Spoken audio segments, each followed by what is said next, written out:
Welcome to Telugu focus TV. నేను మీ శ్రీనివాసుని. YCP మాజీ ఎమ్మెల్యే కేతిరెడ్డి గురించి ప్రత్యేకంగా మనం ఎవరికి పరిచయం చేయనవసరం లేదు. అయితే ఆయనకి ఇప్పుడు చిక్కులు మొదలయ్యాయని కూడా చెప్పుకోవచ్చు.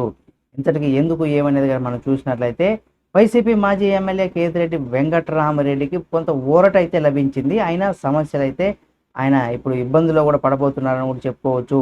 అనంతపురం జిల్లాలో ధర్మవరం మండలంలో గుర్రాల కొండ పైన కూడా ఆయన ఒక గెస్ట్ హౌస్ని అయితే నిర్మించుకున్నారు.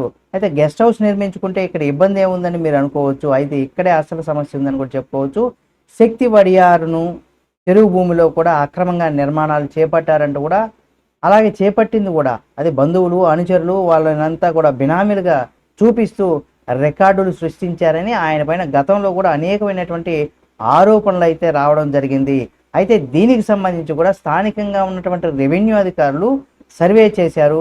దశాబ్దాల నాటి రికార్డును కూడా బయటకు తీసి పరిశీలించారు.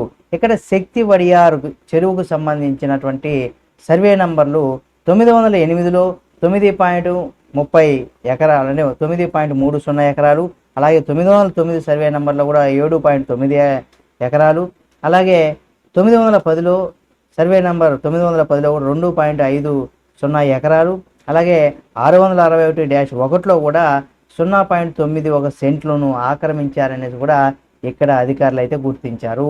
అయితే ఈ మేరకు కేతిరెడ్డి అలాగే తమ్ముడు భార్య అయినటువంటి గాలి వసుమతి పైన కూడా ఇక్కడ ఆమెతో పాటు పలువురు అధికారులు కూడా వాళ్ళకైతే నోటీసులు అయితే జారీ చేశారు. ఆక్రమించుకున్నటువంటి భూమి వివరాలను కూడా నోటీసులో చాలా స్పష్టంగా తెలియజేశారు. మొత్తానికి 20.61 ఎకరాల భూమిని ఆక్రమించారనేసి కూడా తెలిపారు. ఇక్కడ చెరువు నీటిపారుదల శాఖతో పాటుగా ప్రభుత్వానికి సంబంధించినటువంటి 2.61 ఎకరాల భూమిని కూడా ఆక్రమించారనేసి కూడా ఇక్కడ ప్రత్యేకంగా నోటీసుల్లో అయితే పేర్కొనడం జరిగింది. ఈ మేరకు 2.61 ఎకరాల ప్రభుత్వ భూమి ఏదైతే ఉందో దాన్ని స్వాధీనం చేసుకునేందుకు కూడా ఇటు రెవెన్యూ అధికారులు కూడా గురువారం అయితే ప్రయత్నాలు అయితే చేశారు. అయితే ఇక్కడ గుర్రాల కొండపైనటువంటి వెళ్ళే మార్గం ఇక్కడ గేటు మూసి ఉండడంతో తిరిగి వెళ్ళిపోయారట.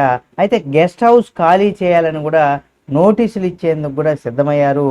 అయితే ఈ మేరకు ఈ సమయంలో కూడా కోర్టు ఇచ్చినటువంటి ఆదేశాలు కొంత కేతిరెడ్డికి రిలీఫ్ కలిగించాయని చెప్పుకోవచ్చు.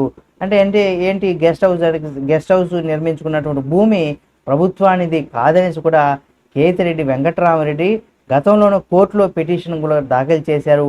పలుమార్లు వాదనలు కూడా కొనసాగాయి. తీరా రెవెన్యూ అధికారులు చర్యలు తీసుకునే సమయంలో కూడా ఇక్కడ కేతిరెడ్డి కొంత భారీ ఊరట లభించిందని కూడా చెప్పుకోవచ్చు ఈ గెస్ట్ హౌస్ వివాదానికి సంబంధించి. అలాగే హైకోర్టులో ఇక్కడ దీనికి సంబంధించి హైకోర్టు సంబంధించినటువంటి దీనికి స్టేషన్కు కూడా విధించింది. దీంతో కేతిరెడ్డి తరపున వాదనలు కూడా ఎవరైతే వాదన కూడా వినిపించారు లాయర్లు కొంత హర్షం అయితే వ్యక్తం చేశారని కూడా చెప్పుకోవచ్చు. మరి ఈ గెస్ట్ హౌస్ సంబంధించి ఇది నిజంగా అక్రమ నిర్మాణంలో నిర్మించారా లేదా లీగల్గానే ఉందా తెలియాలంటే మరి కొన్ని రోజులు మనం ఆగాల్సిందే. ఒకవేళ అక్రమంగా నిర్మించి కనుక ఉంటే తప్పనిసరిగా ఆ గెస్ట్ హౌస్ని కూడా ప్రభుత్వం స్వాధీనం చేసుకునేటువంటి అవకాశం ఉంది. దాంతోపాటుగా ఇక్కడ కేతిరెడ్డి కూడా చిక్కుల్లో పడేటువంటి అవకాశం ఉంది. మరి చూద్దాం ఏం జరుగుతుంది ఏమని. దీనికి సంబంధించి మరిన్ని అప్డేట్స్ మీ ముందుకు తీసుకొస్తుంది మన తెలుగు ఫోకస్ టీవీ ఛానల్. కాబట్టి సబ్స్క్రైబ్ చేసుకుని పక్కనే ఉన్న బెల్ బటన్ ఒకటి మాత్రం మర్చిపోకండి.